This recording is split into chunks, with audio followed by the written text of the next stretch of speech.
Mensagens de fé. A apresentação: Pastor Alcilene Ribeiro. Vamos abrir, amados, as nossas Bíblias em 1 João. Joãozinho. 1 João, capítulo 4. Amém ou misericórdia? Amém. Vamos lá. A partir do capítulo 4, a gente vai ler versículo 1, tá? Amados, não deis crédito a qualquer espírito, antes provai os espíritos se procedem de Deus. Porque muitos falsos profetas têm saído pelo mundo afora. Nisto reconheceis o Espírito de Deus. Todo espírito que confessa que Jesus Cristo veio em carne é de Deus. E todo espírito que não confessa a Jesus não procede de Deus.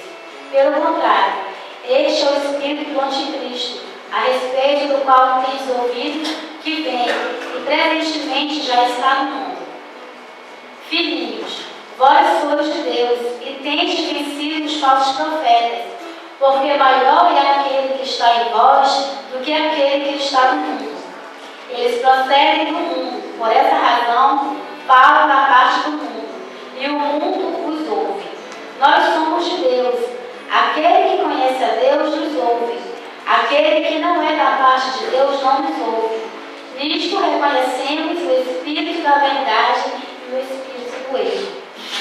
Amém? Amém. Bom, amados, engraçado que eu estava lendo essa passagem semana passada. E Deus, a gente comentando assim, lá na minha hora do meu almoço, comentando que hoje nós cristãos, estamos sendo taxados como se nós fôssemos as pessoas que fazem as coisas erradas. Não é verdade? Ser cristão hoje em dia, para o mundo aí fora, é como se você estivesse fazendo errado e ele lá fora estivesse fazendo certo. Quando você começa a falar algo de Deus para alguém, que essa pessoa não é cristã, ela logo torce a boca, fica por ali. E é normal. Onde eu trabalho tem muita gente que é cristão, mas tem um monte que não é cristão. Então, assim, essa palavra nessa noite para a igreja, e eu me foquei muito nessa parte do capítulo 4 que fala: Filhinhos, vós sois de Deus e tendes vencido os falsos profetas, porque maior é aquele que está em vós do que aqueles que estão no mundo. Por quê? Porque nós somos vitoriosos simplesmente pelo fato de nós estarmos aqui essa noite. Amém. Porque no reino espiritual, quando você fala que vem para a casa do Senhor, um monte de coisa se levanta, é muita coisa que acontece, só Jesus na causa. Eu sei que é assim, porque é comigo também. Então nós temos que abrir mão da nossa carne e dizer: não, Senhor, eu vou e acabou. Quando eu conversava com a pastora Ruby justamente sobre isso, antes, logo no começo, quando a gente se converteu, dava aquela preguiça, porque nós tínhamos escola de líderes, a gente chegava aqui na igreja às vezes 4 horas da tarde para pegar o estudo da escola de líderes, depois era o culto, então não deixa de ser cansativo, né? É cansativo. Mas hoje, gente, eu não tenho assim dúvida nenhuma. O meu prazer é estar na casa do Senhor, porque eu sei que o mundo não tem nada a me oferecer.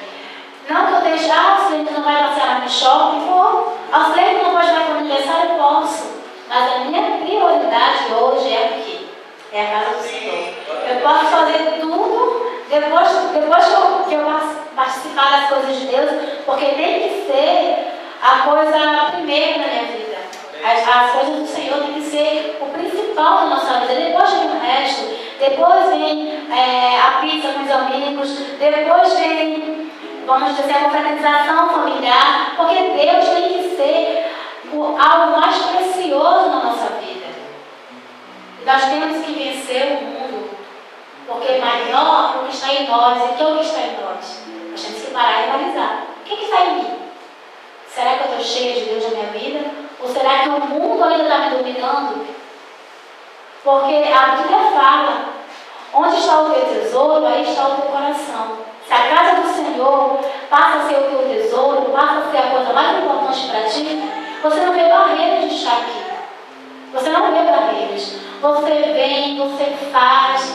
As pessoas às vezes elas acham assim, até estranho, que eu saio cedo da minha casa.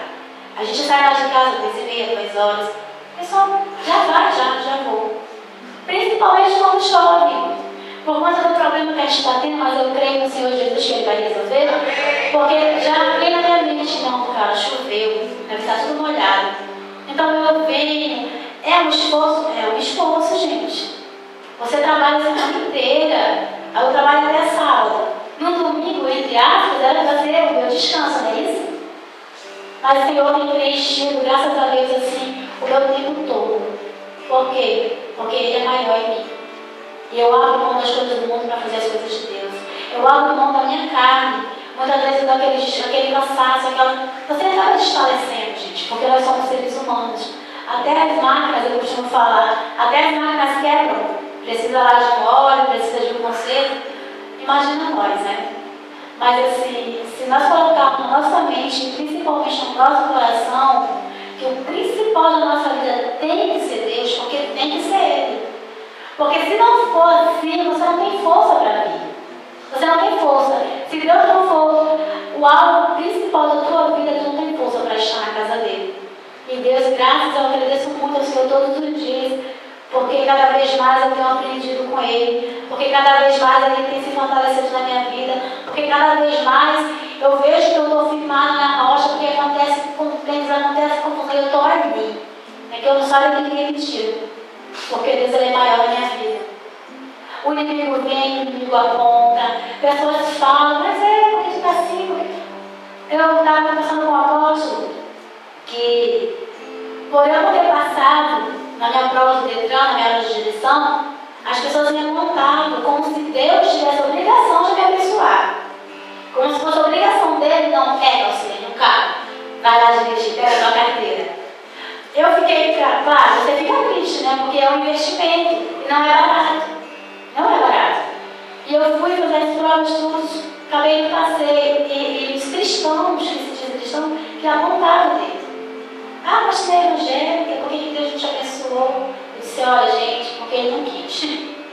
Porque sempre eu falo o seguinte, quando a gente é mãe, você não vai dar uma bicicleta para o teu filho se ele não souber andar de bicicleta. Você não vai colocar ele no patins se ele não soubesse equilibrar no patins. Deus não vai me dar um carro se eu não souber dirigir. E Ele que sabe da minha vida, não seja nada sobre mim. Eu não sei nada a meu respeito. Eu sempre falo, Senhor, eu quero ser direcionada por Ti. Então faz a Tua vontade na minha vida. E acabou. Isso não me abateu em nada. Não me abateu em nada. Muito pelo contrário. Eu agradeço ao Senhor Jesus porque Ele me deu a oportunidade de aprender a dirigir. Eu sei dirigir, só não tenho carteira. Mas foi um aprendizado. Eu aprendi a dirigir. Por quê? Porque Deus permitiu. Só que nesse momento, o momento que eu fui fazer, ainda não era o momento de Deus na minha vida. Era eu que queria muito. Mas Deus sabe da minha necessidade. Eu digo, Senhor, eu preciso de um carro, porque a gente quer levar pessoas, né, para trazer para a igreja. Você quer, como a Ana estava falando, o grupo de dança, muitas vezes não dá para reunir, porque as meninas moram distante e está uma confusão no horário, uma estuda de manhã, uma estuda à tarde, só dá para fazer se for à noite. A gente não tem uma condução para pegar as meninas e trazer, e sair daqui já tarde. Então, eu falo, Senhor, quando for no teu tempo, eu tenho que esperar pacientemente no Senhor. Me dá um carro aí que eu estou precisando. Eu falo isso para Ele. Outra coisa foi em relação ao ganhar a promoção. Olha a minha oração, gente. Eu disse, Senhor, se Tu me abençoar com o emprego, porque eu vou falar uma coisa para vocês no altar. Eu morria de vergonha. Quando eu estava desempregada, eu não tinha uma moedinha para colocar de oferta. Então, eu quis emprego para me ofertar, para me dizimar. Glória a Deus. E Deus, Ele conhece meu coração. E assim, quando está tendo as promoções na fábrica, eu nem me inscrevo mais. Porque eu digo assim, Senhor, vai ser no teu tempo. Alguma coisa Tu vai fazer e vai mudar esse quadro. Porque é muito fácil eu escrever, eu tenho inteligência, eu sou uma pessoa inteligente, eu sou uma pessoa capacitada. É muito fácil eu ir fazer a prova e passar, mas eu quero um milagre. Eu quero quando a pessoa olha como que ela conseguiu. Eu quero sobrenatural, porque eu quero mostrar para eles que eu sou uma pessoa de Deus e comigo é diferente. Comigo é diferente, eu sei que é diferente. agora eu me arrependo. E agora, estou falando que não vai ter promoção. Mas o Senhor, estou falando que não vai ter mais promoção lá na fábrica. Mas tu é o Deus do impossível. Quando estava tendo, eu quero que vocês me entendam, quando estava tendo a seleção, eu sou uma pessoa capacitada, inteligente, para ir lá, fazer a prova e passar, mas eu não quero assim. Eu quero que algo sobrenatural aconteça na minha vida, porque eu quero vir aqui nesse altar e falar. De olha, o Senhor fez assim, assim, assim. Todo mundo fala que não, mas o meu Deus, Ele é maior do que tudo. E Ele é maior na minha vida. Ele é maior na minha vida. E aí nesse louvor que eu cantei, junto com o louvor veio a palavra, sabe? Junto com o louvor veio a palavra. Quando a apóstolo ligou para mim, eu disse, nossa, como Deus é. Então, gente, é de Deus. E nós temos que avaliar a nossa vida. O que está maior em você? É Deus ou é o mundo? Nós temos que avaliar a nossa vida. O Senhor tem que ser o principal. Eu fico muito triste quando alguém abre mão de estar na presença do Senhor, abre mão de estar na casa do Senhor, tendo um alimento espiritual para fazer outras coisas. Não que seja proibido, gente. É porque dói o nosso coração, porque a gente está vendo ali que Deus não está sendo o principal, Ele tem que ser. E quando Ele não for o principal na nossa vida, não vai fluir, não vai dar certo. Eu já tenho muita história de pessoas que eu vou contar, eu vou se sobrar tempo, eu vou dar oferta se sobrar dinheiro, eu vou dizimar se sobrar. O que é isso? Deus não está sendo o principal na nossa vida se nós pensarmos dessa maneira. Ele tem que ser. Eu vou confessar aqui para a igreja uma coisa diante do Senhor, que a minha carteira de habilitação, a culpa foi minha, porque no momento que Deus me perdoou, já me resolveu um monte de vezes, eu duvidei que eu ia passar. Eu duvidei. E a Bíblia fala que a gente tem que ter fé, sem duvidar. Eu vacilei naquele momento e eu não consegui. E eu tive a consciência que o erro foi meu. Eu jamais vou falar, Senhor, tu não me abençoou. Senhor, por que tu não me deu? Senhor, meu emprego. Senhor, minha promoção. Senhor... Não, o que é isso? A nossa vida, gente, nossa vida como cristão, ela não tem que ser guiada principalmente por bens materiais, não. Porque tem muito rico lá fora se matando, se suicidando, pai matando filho por causa de herança. Não tem que ser baseada em coisa, em prosperidade financeira, não. Claro que o Senhor vai dar. O Senhor tem me dado. Eu posso montar uma mansão, eu posso montar um carro do ano, mas o Senhor tem me dado coisas que eu desejo. Porque Ele conhece o desejo do meu coração. Ele conhece e Ele sabe o que eu preciso. Ele não vai te dar algo que você não precisa. Quer dizer, eu não precisava dar naquele momento, né? Então Ele não me deu. E eu creio, sim, que Deus, como Ele sonda a mente, como Ele sonda o coração, eu creio que Ele está falando no coração de cada um. E nós temos que fazer a opção, porque Deus, Ele te quer muito. Você não imagina o quanto Deus te quer. Você não faz ideia, nós não conseguimos imaginar, gente. Nós não conseguimos imaginar o quanto Deus nos quer perto dele. É uma coisa muito forte, é uma coisa que não tem explicação. Porque para uma pessoa que é um ser superior, pegar o filho, jogar numa cruz, para ser espancado, para ser humilhado por um monte de gente que não está nem aí para ele, né?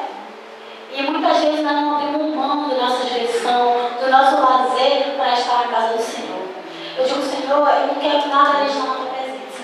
Eu não quero nada, eu venho para casa, eu chamo, eu chumo, e eu sou bombril, e eu canto, e eu prego, glória a Deus, aleluia, e eu quero que meu tempo seja tomado pelo Senhor Jesus.